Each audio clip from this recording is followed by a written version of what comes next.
Rui Rio já tinha anunciado que não apresentaria propostas concretas nesta altura e parece-me até sensato que o faça por dois motivos. Em primeiro lugar, um motivo tático. Se ele apresentasse já propostas, estaria a dar o flanco para imediatamente os seus opositores, em particular o Partido Socialista, começar a desmontar essas mesmas propostas. E ainda estamos a 1 ano e meio das eleições legislativas, que é o momento em que Rui Rio terá verdadeiramente que dizer aos eleitores a que vem. Em segundo lugar, há até aqui uma razão democrática. Rui Rio é agora o novo líder do PSD, tem uma bancada parlamentar que estará debaixo da sua alçada, mas os deputados que foram eleitos para esse Parlamento foram eleitos com um programa que é o programa de Pedro Passos Coelho. E seria, quanto a mim, até injusto para com os eleitores que votaram no PSD, a certa altura, verem um líder que vinha colocar esses mesmos deputados a defender ideias substancialmente diferentes. Agora, percebe-se também que Rui Rio tem, para além desta opção, que, como eu dizia, até me parece sensata, também tem dificuldades. E tem, desde logo, a dificuldade de perceber, sentindo o clima atual político, que há aqui uma conjuntura económica que é claramente favorável a António Costa e percebendo também que, olhando para declarações que ele foi fazendo ao longo dos últimos anos, uma parte importante da sua estratégia para o PSD passava exatamente também por algumas dessas soluções económicas que, das duas uma, ou não são suficientemente diferentes daquelas de António Costa, ou então, naquilo que são diferentes, neste momento, aos olhos dos eleitores, podem parecer menos convenientes. Eu lembro-me, por exemplo, quando da campanha para as eleições diretas no PSD, quando ele disse que, elogiando até um pouco a atitude da antiga Ministra das Finanças, Maria Luísa Albuquerque, que se calhar naquela altura até teria feito pior. E imediatamente houve ali uma reação epidérmica a essa declaração, dando a entender que quando ele defende algumas ideias que de alguma forma se aproximam a um passado recente do PSD, e é preciso recordar que ele é líder desse mesmo PSD, imediatamente há uma reação antipática ao atual líder do Partido Social Democrata. E, portanto, a margem de manobra nessa área é também relativamente reduzida. Daí que, neste discurso final no Congresso, ele tenha aproveitado para apresentar medidas, embora realmente genéricas, como dizia o Filipe, mas que nos dão a entender por onde é que ele poderá ir nos próximos tempos, nomeadamente no que diz respeito ao funcionamento da máquina do Estado, na falta de proteção que foi evidente, por exemplo, no caso dos incêndios, nas dificuldades que o Sistema Nacional de Saúde tem para dar uma resposta nos hospitais, ou para um sistema educativo que está constantemente em reformas e que não se consegue estabilizar. Ou seja, percebe-se, por uma declaração que, se me dissessem que Rui Rio a iria dizer agora, me pareceria surpreendente, que é há vida para além do crescimento do PIB. Rui Rio acredita muito na ação sobre essa matéria, mas a verdade é que ele o diz agora porque percebe que o ataque político ao governo tem que ser feito noutro plano.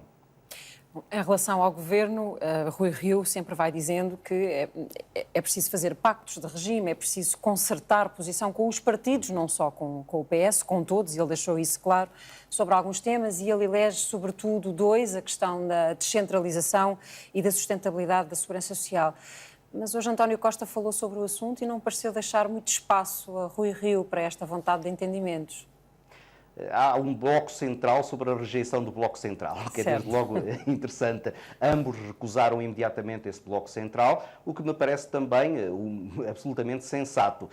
Estes dois partidos são os dois maiores partidos do sistema político português e vão muito em breve começar a entrar em combates eleitorais. Logo no início do ano as eleições regionais, uns meses depois as eleições europeias e depois as eleições legislativas. Mal seria que PSD e PS dessem agora o braço, não só porque isso prejudicá-los-ia no combate eleitoral, mas porque criaria um problema a António Costa no seu relacionamento com o Bloco de Esquerda e Partido Comunista e criaria um problema a Rui Rio, que, olhando para as reações do Congresso, percebeu também que nenhum daqueles delegados estava interessado num entendimento mais ou menos apressado com o Partido Socialista. E, portanto, não há esse risco do Bloco Central.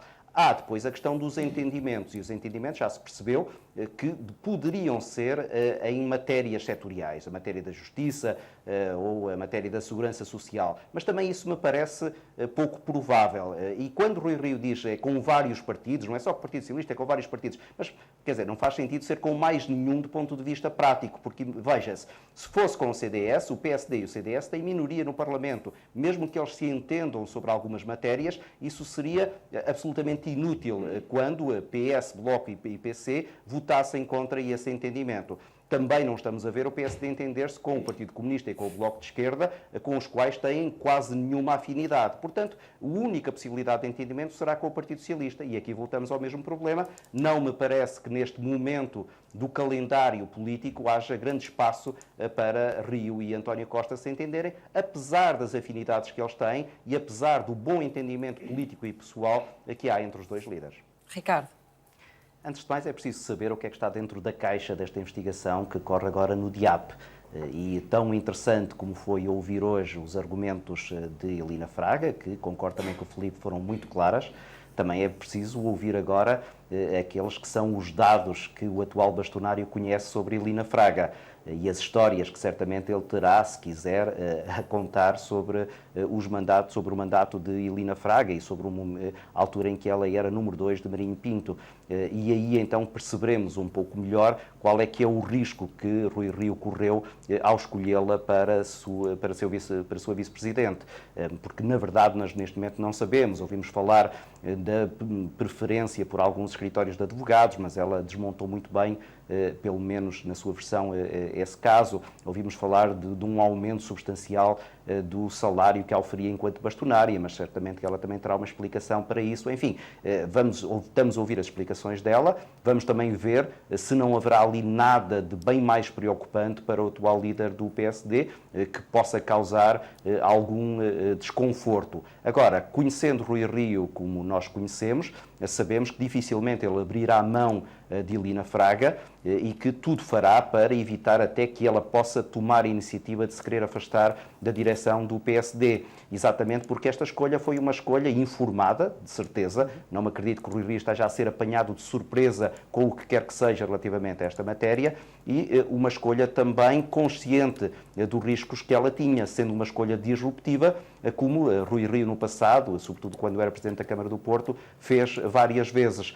Se calhar até tentando aproveitar o incómodo que este caso Elina Fraga irá causar no sistema judicial, porque se ele quer criar alguma ruptura, nada melhor do que ter ao seu lado alguém que está não apenas no interior dessa ruptura, mas alguém que há algum tempo que a tem vindo também a denunciar. E, portanto, até este caso, e por exemplo, e ela já começa a aproveitar isso, a Elina Fraga, o facto de aparecer agora uma notícia no dia a seguir ela ser eleita vice-presidente, é um sistema de que se calhar este processo judicial está de alguma maneira também politizado. Ora, é contra isso exatamente que o Rui Rio se está a insurgir e este caso, e em particular este episódio da notícia do inquérito no DIAP, servirá como uma luva para Rui Rio criticar mais uma vez aquilo que é essa excessiva proximidade que por vezes existe entre a política e a justiça. E, portanto, para além de me parecer que foi uma escolha deliberada,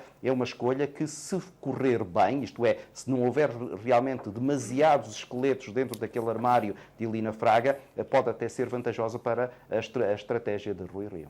Ricardo Jorge Pinto e Filipe Luís, agradeço a vossa análise.